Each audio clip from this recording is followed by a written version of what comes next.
며칠 전에요, 친구 목사를 만났는데, 이 친구 목사는 또 상담을 전공하는 분이고, 더 깊이 들어가서 이제 심층 심리학까지 하는 그런 목사님인데, 이렇게 저렇게 이야기를 하면서 이야기를 하게 되었는데, 저희 교회는 이제 상담과 회복사역과 연결을 해서 우리가 목회를 하고 있는데, 이분 같은 경우에는 이제 과연 상담과 목회를 연결할 수 있을까 이제 고민을 하더라고요. 그러면서 저한테 이야기해 준 게 뭐냐면, 목회는 목회고 상담은 상담인데 이걸 어떻게 연결할 것이냐 이렇게 이야기를 하더라고요. 그래서 제가 이야기를 쭉 들어보면서 마지막에 같이 이야기했던 건 뭐냐면, 그러면 당신에게 상담을 넘어서 분석 심리학까지 왜 하게 되었을까라는 거죠.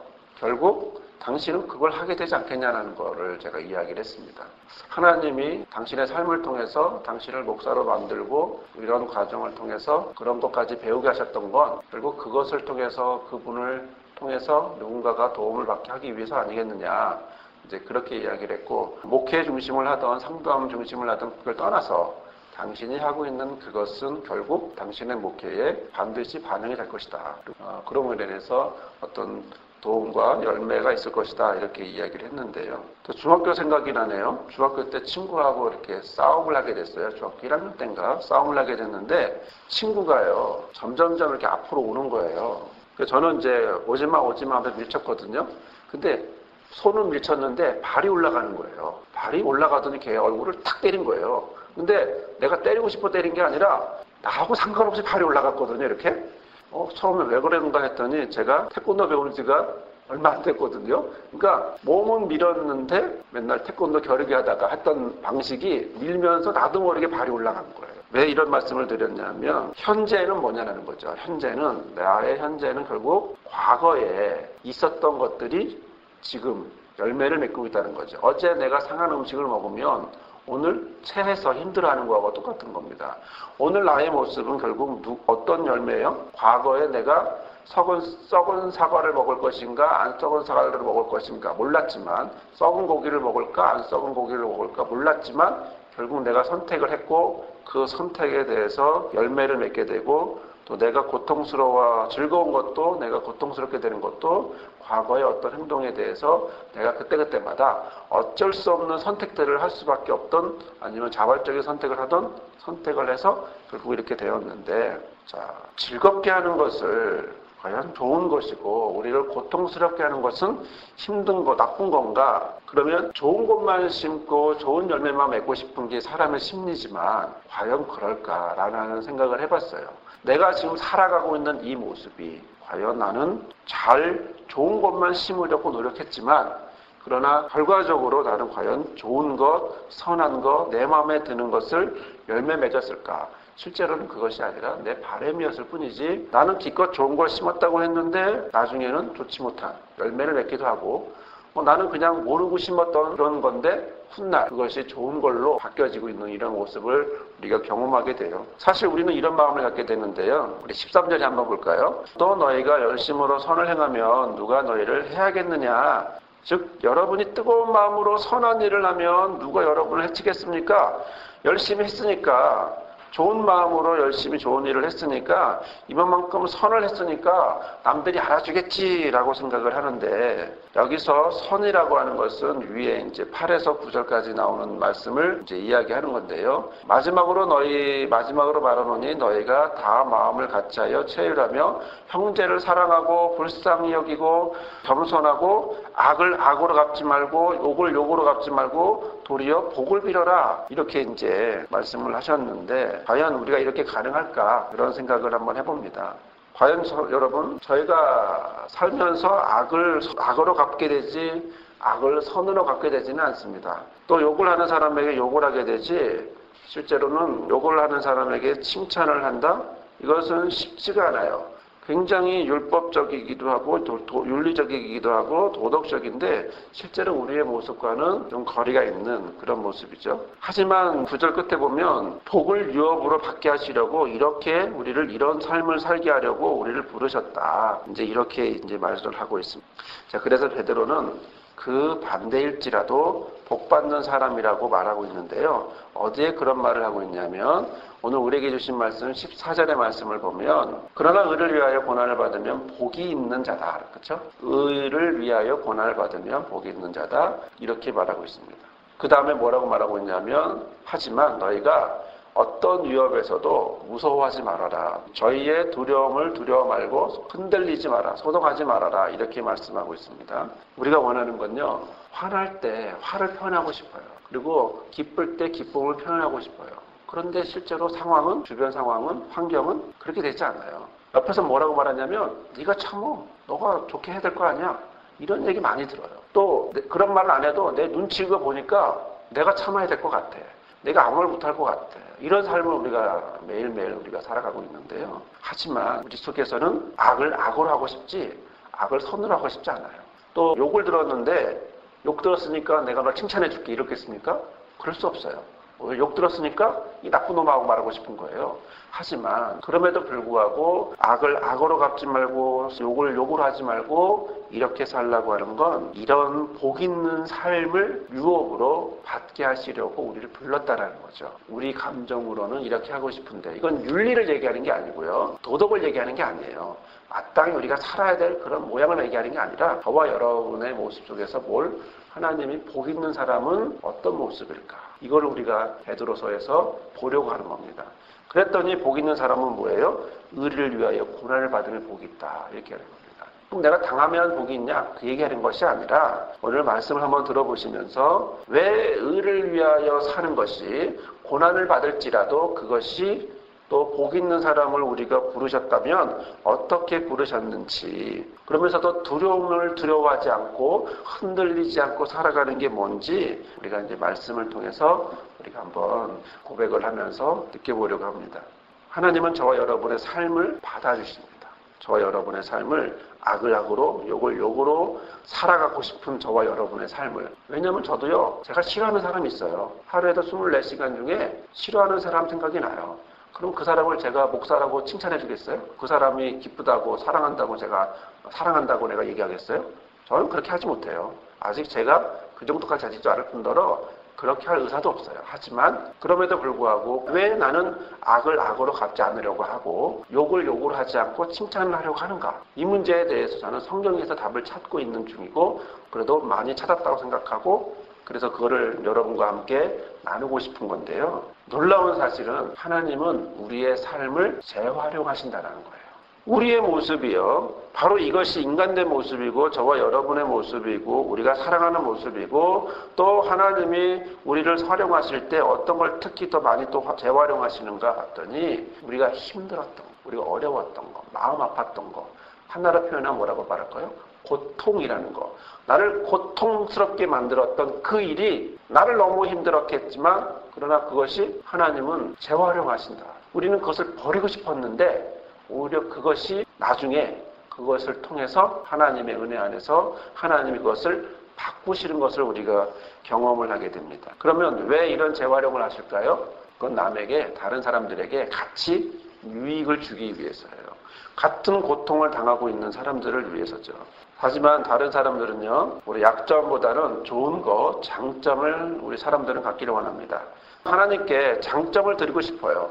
그런데 장점을 드리고 싶은데 장점 드릴 게 없는 것 때문에 우리가 죄책감을 느끼게 되는데요. 여러분, 장점을 드리면 저와 여러분 중에 특별히 잘하는 것들이 있죠. 저는 못하지만 여러분이 잘하는 게 있고 여러분이 못하지만 제가 잘하는 게 있어요. 제가 여러분 앞에서 제 잘하는 거를 막 이야기를 했다고 합시다. 여러분은 속으로 어떤 생각을 할까요? 아, 그래, 너무 잘하셔라고 생각할까요? 속으로 뭐라 그럴까요? 잘났어. 그렇게 생각한다는 거죠.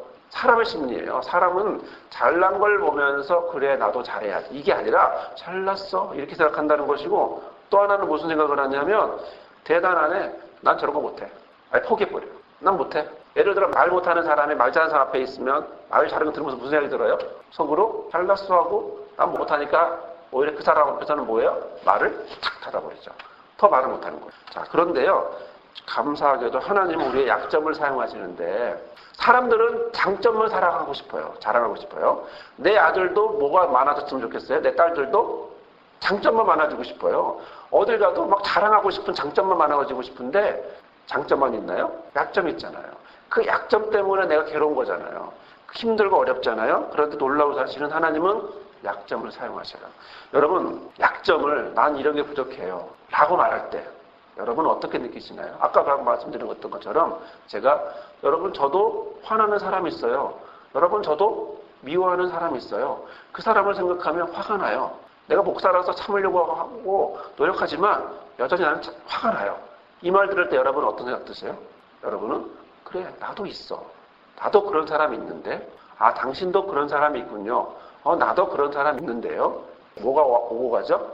서로 위로를 하게 되고요. 서로 공감을 하게 되고요. 그렇구나. 나만 그런 줄 알았더니 나만 사람을 미워하는 줄 알았더니 저 사람도 미워하는 게 있구나. 지금 무슨 얘기예요? 아까는 잘났어 정말 하는데 이번엔 뭐예요? 저 얘기는 바로 내 얘기야. 이렇게 되는 거예요. 약점의 이야기를 들으면 쌤통이다 이런 생각이 드는 게 아니라 저건 내 얘기야. 나도 그런데 나도 저런 아픔이 있는데 나도 저것 때문에 힘든데 이렇게 된다는 거죠. 하지만 바로 이런 부분에서 우리는 나의 삶의 모습, 좋은 거든 나쁜 거든 힘든 거든 즐거운 거든 고통이든 행복한 거든 모든 장점이든 단점이든 이런 특히 약점에 대해서 하나님은 인도하신다고 하는 것인데요. 우리가 지금까지 회복의 원리 7단계까지 봤고요. 오늘 8단계를 보고자 하는 겁니다. 회복의 원리를 1단계부터 쭉 보시면 여러분 이제 주보 뒤에 보면 이제 원리가 나오죠. 회복의 선언문 이제 나오는데요. 그것들을 보시면서 이제 간단하게 보시면 1원리는 뭐냐면 내가 무력하다는 거예요. 내가 열심히 해보려고 그랬더니 안 돼. 알았어. 난 안 되는구나. 무력하다는 걸 알았어. 그럼 어떻게 해요? 이 원리에서 누군가 나를 도와줘야 돼. 누가 도와줘? 하나님이 도와줘야 되는 걸 알게 됐어요. 그래서 이 3원리에서는 나의 모든 것들을 하나님 앞에 맡기기로 해요. 그러면서 4원리에서는 뭐 하냐면 맡기기만 하는 것이 아니라 어떻게 해요? 나의 모든 것을 솔직하게 우리가 지원그룹에서 뭐 하죠? 자신의 이야기를 솔직하게 이야기하는 것처럼 이야기하는 거예요. 5원리에서는 자발적으로 하나님은 날 바꾸고 싶어 하셔요. 여러분이 자녀를 어떻게 해요? 바꾸고 싶어 하시죠. 여러분이 자녀를 그래 너는 네 맘대로 살아 이러나요? 아니죠. 나쁜 거 있으면 고치고 싶은 거 있으면 막 고쳐주려고 막 얘기를 하는 것처럼 하나님도 우리를 고쳐주고 싶어 하셔요. 그런데 우리가 해야 될 건 뭐냐면 자발적으로 그래요 내가 바꿀게요. 그러나 우리 자식들은 저와 여러분도 우리 부모에게 안 그랬던 것처럼 우리 자식들도 부모된 저와 여러분에게 그래요 나 바꿀게요 라고 말하지 않아요. 하지만 우리가 노력하고자 원하는 것은 하나님 앞에 나를 바꾸고 싶어 하시는 하나님 앞에 자발적인 순종을 하고요. 그러면서 내가 약한 부분이 있는 거예요. 용서하지 못하는 부분이 있는 거예요. 바로 그런 부분에 대해서 우리가 용서하는 연습을 해가면서 6원리가 지나면 지난주에 읽었던 것이 7원리인데 7원리에는 자기 성찰, 성경 공부, 기도 뭐 이런 것을 가지고 하나님과 일정한 시간을 가지는 거죠. 하나님과 일정한 시간을 가지고 그러면서 오늘 우리가 읽으려고 하는 공부하려고 하는 8단계의 모습을 하게 되는데 여러분 회복의 증거는 바로 8원리에서 그대로 드러납니다. 우리가 8원리를 한번 읽어볼까요? 나의 본보기와 나의 말로 이 기쁜 소식을 다른 사람에게 전하는데 사용하도록 하나님께 내 자신을 바칩니다. 내 자신을 바칩니다. 나의 모든 본보기, 나의 모든 말, 나의 이 모든 것들을 어떻게 누구에게? 다른 사람들에게. 회복의 증거는요. 초점이 지금까지는 나에게 있었어요. 내가 회복되고 싶었어요. 내가 회복되고 싶었는데 이제는 어디에 관심이 가져요? 내가 회복됐구나. 이거 언제 알아요? 내가 회복됐구나. 나눠주고 싶은 거죠. 여러분 맛있는 음식이 있으면 뭐 하죠? 주고 싶은 사람 생각나죠. 그거하고 똑같아요. 맛있는 음식이 생각나면 우리 성도님은 맛있는 음식이 생각나면 누구한테 제일 먼저 주고 싶어요? 떠오르는 사람. 그러세요? 예. 이렇게 주고 싶은 사람이 떠올라요. 그건 회복된 증거예요. 내가 아팠지만 아프면 내가 어떻게 되죠? 아프면 아이 머리야 이러고 있지. 저 사람이 머리 아플 거라 생각하지 않죠. 내 머리 이러고 있단 말이죠. 그런데 회복이 되고 건강해지면 어떻게 되죠? 이제 일어나서 이제 또 집안 청소도 하고 집안일도 하고 또 아이들도 돌보고 뭐 이런 생각을 하게 되는 거하고 똑같아요. 회복일이 되었다라고 하는 건 결국 자기 자신에게서 누구에게로? 다른 사람에게로 바뀌어지는 것을, 관심이 바뀌어지는 것을 우리가 보게 되는, 바로 이것이 회복의 모습인데, 그럴 때 놀라운 게, 정말 놀라운 게 뭐냐면 하나님이 저와 여러분의 삶을 사용하신다는 거예요. 회복의 과정에서는 결코 거기에 기록되어 있는 것처럼 하나님은 우리의 삶과 고통을 통해서 봉사할 수 있도록 알려주시고 준비시켜 주신다는 것이고, 두 번째는 하나님은 결코 우리 상처를 어떻게 해요? 쓸모없이 낭비시키지 않아요. 하나님은요, 나의 삶에, 제가 이제 38살이니까 38년 동안 살아온 모든 것들을 다 활용해요. 지난주에 있었던 목사님과의 대화, 또 중학교 1학년 때 있었던 잠깐의 다툼, 싸움, 이것도 설교 때 활용되잖아요. 그렇죠?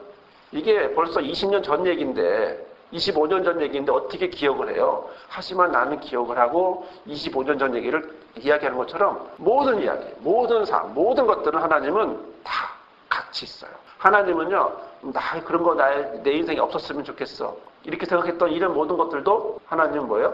다 소중히 여기죠. 다 소중히 여기고 저와 여러분의 삶에서 다 소중히 여기고 이끌어 주시는데, 이것을 어디에서 볼 수 있을까라는 것입니다. 어디에서? 베드로전서 3장 18절 말씀을 보시겠습니다. 그리스도께서 한 번 죄를 위하여 죽으사 의인으로 불의한 자를 대신하셨으니 이는 우리를 하나님 앞으로 인도하려 하심이라. 육체로는 죽음을 당하시고 영으로는 살리심을 받으셨으니. 그렇습니다. 우리 자신의 삶을, 우리 고통을, 우리의 모든 것들을 누가? 예수님이 십자가를 통해서 죽으셨습니다. 의인을 위해서가 아니라 의인이심에도 불구하고 불의한 자, 우리를 위해서 대신해서 죽으셨습니다. 하나님 앞에서 우리를 왜? 인도하려고, 우리를 하나님 앞으로 이끌어주려고 라는 것입니다. 우리가 성탄절을 맞아서, 대림절을 맞아서 우리가 이제 기도하고 준비하고 있는데요. 우리가 방금 말씀드린 것처럼 아파요, 힘들었어요, 어려웠어요. 하지만 하나님은 그걸 어떻게 해요? 우리는 저런 거 없었으면 하지만 실제로 하나님은 그거를 소중히 여기셔요. 우리가 아팠던 거, 힘들었던 거 다 소중히 여기셔요. 그러면서 그걸 가지고 활용을 하시는데, 우리의 삶을 활용하시는데, 바로 예수 그리스도처럼, 예수 그리스도도 어떻게 해요? 그 삶을 십자가로 드리시는 것. 예수님만 할 수 있는 이 십자가의 길을 예수님이 그대로 감당하셔서 십자가에 지시고, 그리고 그 십자가를 지고 부활하시면서 우리의 죄를 담당하셨는데, 우리의 죄와 모든 삶의 문제들을 해결하셨는데, 왜 그랬을까요? 왜 그랬을까요? 오늘 우리에게 말씀하신 것처럼 우리를 어디 앞으로? 하나님 앞으로. 하나님 앞으로 우리를 이끌기 위해서 하나님은 예수 그리스도의 삶을 들이신 겁니다. 하나님 앞으로. 하나님 앞으로 우리를 이끌어가기 위해서 예수 그리스도의 삶을 우리에게 드리기 위해서 하나님 십자가로 드리신 겁니다. 하나님은 예수님의 삶의 모습 하나하나를 너무나 소중히 여기셨어요. 그래서 그걸 가지고 어떻게 해요? 십자가로 가서 그 마지막 고통과 함께 죽고 부활하셨는데, 누구를 위해서? 저와 여러분들을 하나님 앞으로 인도하기 위해서 하셨다는 거죠. 그러므로 회복의 참 증거는 아직 받기만 했던 내가 이제는 드리기 시작하는 것입니다. 자신에게만 국한된 이런 삶의 모습이 여기서 멈추는 것이 아니라 내 이야기를 다른 사람에게 나누는 것입니다. 이것이 회복의 증거요, 또 하나님이 부르신 하나님 앞에 있는 자의 모습이라는 거죠. 예수님의 이야기가 저와 여러분의 이야기가 되고, 또 저와 여러분의 이야기가 자녀들에게, 이웃들에게 전해지는 것이죠. 전도라고 했을 때 우리가 부담을 느끼지만, 전도는요, 전단지를 뿌리는 것이 전도가 아닙니다. 전도는 가만히 있더라도 내 이야기를 하고 싶은 사람, 그래서 내가 어떻게 예수님 앞에서 바뀌어졌는지를 이야기하는 것, 바로 그것이 전도고 증거고 증인이고 싶어 하셔요. 재미난 사실은요, 하나님은 저와 여러분이 법관이 되기 원하지 않으셔요. 사람들 앞에서. 법관이 정죄하는 거죠. 너는 죄가 이거야, 몇 년형이야. 검사는 뭐죠? 검사는 저 사람은 나쁜 놈이에요, 이렇게 얘기하는 거죠. 하나님은 저와 여러분이 검사가 되길 원하지 않으셔요. 하나님은 그러면 이 사람은 좋은 사람이에요. 누가 얘기해요? 변호사죠. 변호사는 예수님이에요. 성령이 하시니까 우리가 그 역할을 할 수 없어요. 그럼 우리는 뭐 할까요? 이 사람이 왜 좋은 사람인지, 왜 훌륭한 사람인지, 왜 이 사람이 죄가 없는 사람인지, 죄가 있더라도 그 죄를 지을 수밖에 없었던 사람인지 우리는 뭐가 되는 거예요? 증인이 되는 거예요. 증인. 증인석에서 증인 얘기죠. 증인으로 이 사람을 설명해 주는 거예요. 그래서 이야기해 주고 저 사람이 이런 가운데 이렇게 할 수밖에 없었어요. 라고 이야기해 주는 증인. 하나님은 저와 여러분의 삶이 증인 되기를 원하시는데 그러면 우리가 어떻게 할 수 있을까라는 것입니다. 주부에 보시면 나오는데요. 자신에게 회복의 질문을 해보시기 바랍니다. 자신에게 회복의 질문을 하시는데요. 첫 번째가 읽겠습니다. 당신이 오늘까지 인생에서 경험했던 모든 좋고 나쁜 경험을 적어보시기 바랍니다. 다 적어보는 거예요. 기록해보는 거예요. 말로 하는 것보다 적는 게 좋은데요. 두 번째, 내가 그 경험에서 무엇을 배웠는가 느낄 수 있죠?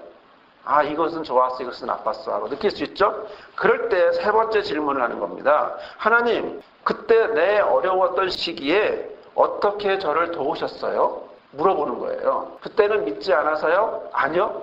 그때도 하나님은 도우셔요. 어떤 좋은 사람을, 좋은 것들을 도와주셔요. 돈 없고 힘들었는데 돈이 온다거나 갑자기 해결이 된다거나 여러 가지 모양들이 있어요. 네 번째 읽겠습니다. 나의 이야기가 누구에게 가장 유익이 될까요? 그리고 다섯 번째, 하나님께서 쓰시고자 하는 곳에 저를 드리겠습니다. 라고 말하는 거죠. 우리가 베드로전서 3장 15절 우리가 본문에 있는 말씀인데요. 같이 한번 읽어볼게요. 시작. 너희 마음에 그리스도를 주로 삼아 거룩하게 하고 너희 속에 있는 소망에 관한 이유를 묻는 자들에게는 대답할 것을 항상 예비하되 온유와 두려움으로 하고. 여러분 여기서 중요한 단어가 있습니다. 너희 마음에 그리스도를 주로 삼았어요. 그래서 거룩하게 되었어요. 예수 믿는 사람이 되었어요. 그러면서 뭐예요? 너희 속에 있는 뭐예요? 소망에 관한 이야기. 여러분, 우리는 지금까지 살아온 이야기 중에 행복한 게 많아요? 슬픈 게 많아요? 슬픈 게 많아요. 기쁜 게 많아요? 힘든 게 많아요?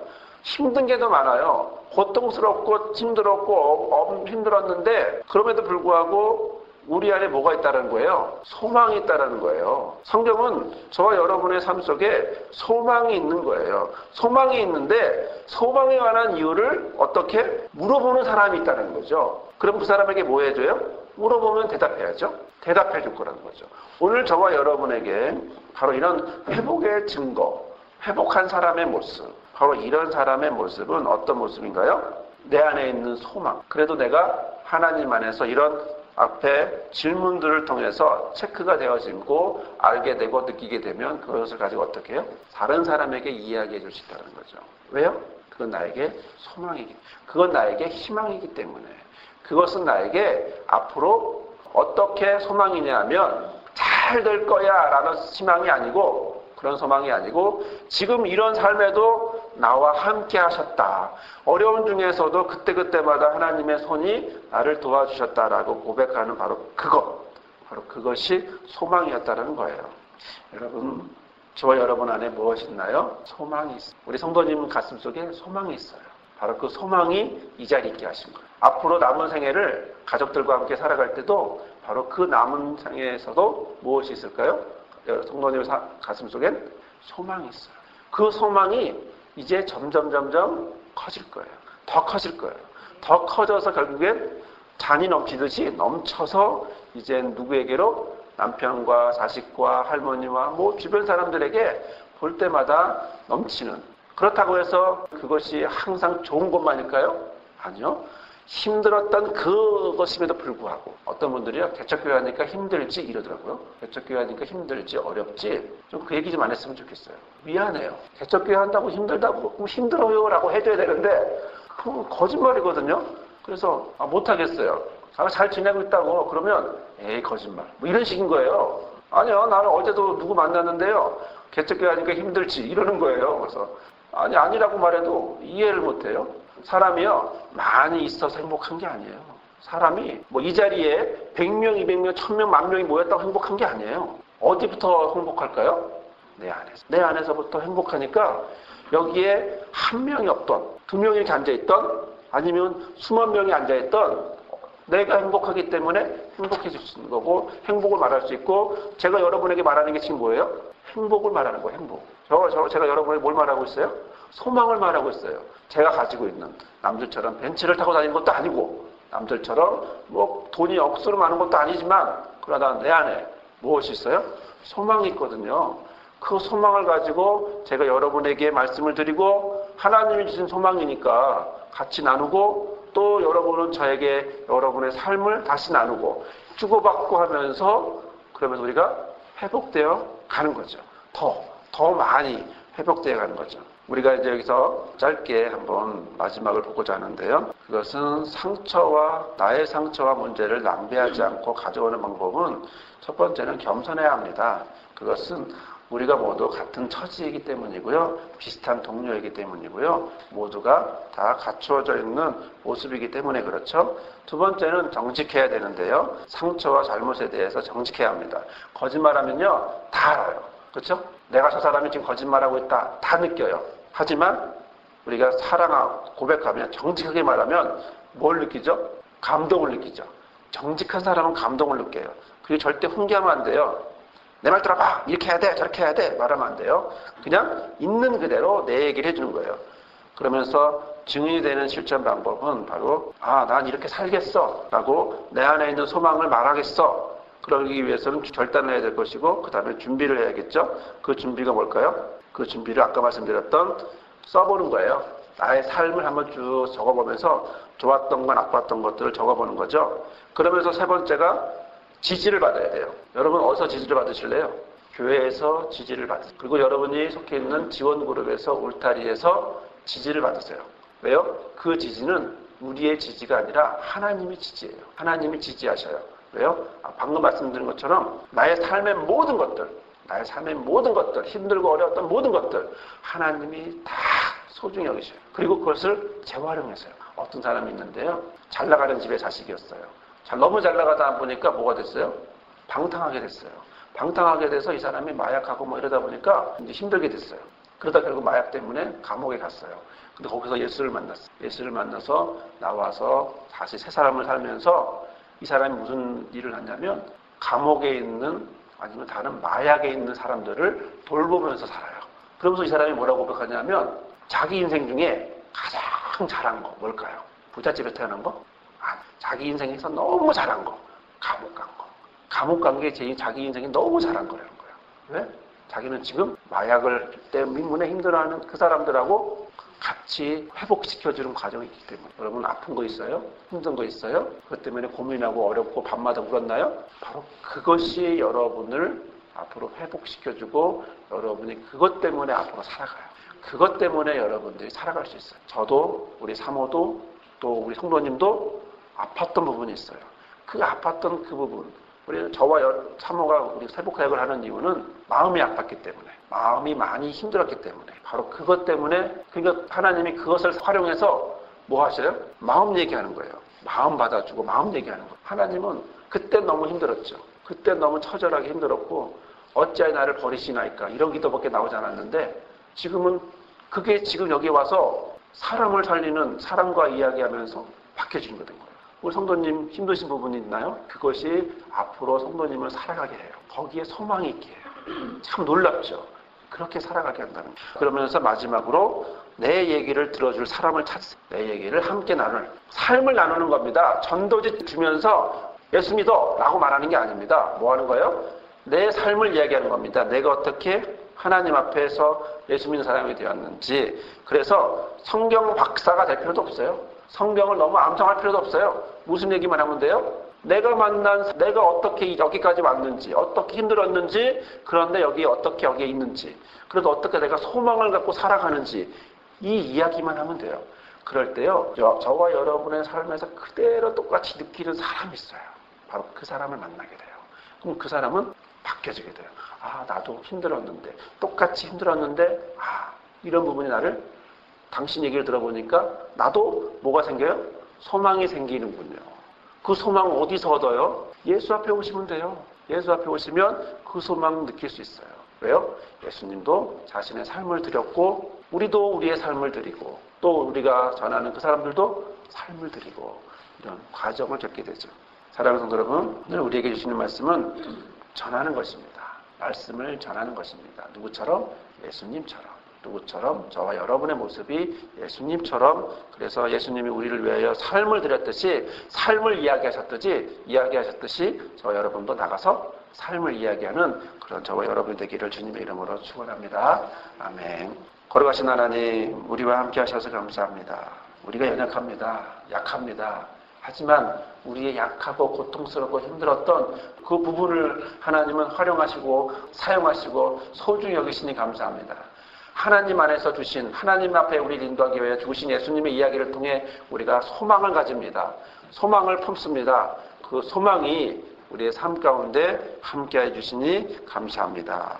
이제는 우리와 함께 하시는 우리에게 삶의 모습을 보여주신, 삶을 그대로 십자가에 들이신 예수 그리스도의 은혜와 그 아들을 보내셔서 우리의 소중한 것, 우리의 삶에 너무나 힘들고 어렵고 고통스러웠던 바로 그런 모든 것들을 다 소중히 여기셨던 아버지 하나님의 크신 사랑과, 그럼에도 불구하고 또한 매일매일 순간순간마다 우리를 힘주시고 용기 주시는 성령의 인도하심이 오늘 예배 가운데 결단하며 또한 회복의 과정 속에서 오직 주의 인도하심 따라 살아가기를 결단하는, 또 그래서 회복으로 되어 우리의 삶을 나누고자 결단하는 우리 모든 성도들 삶 위에, 미래의 목자들 위에, 그리고 우리 교회와 나라와 민족 위에 영원히 함께하시기를 간절히 축원하옵나이다. 아멘.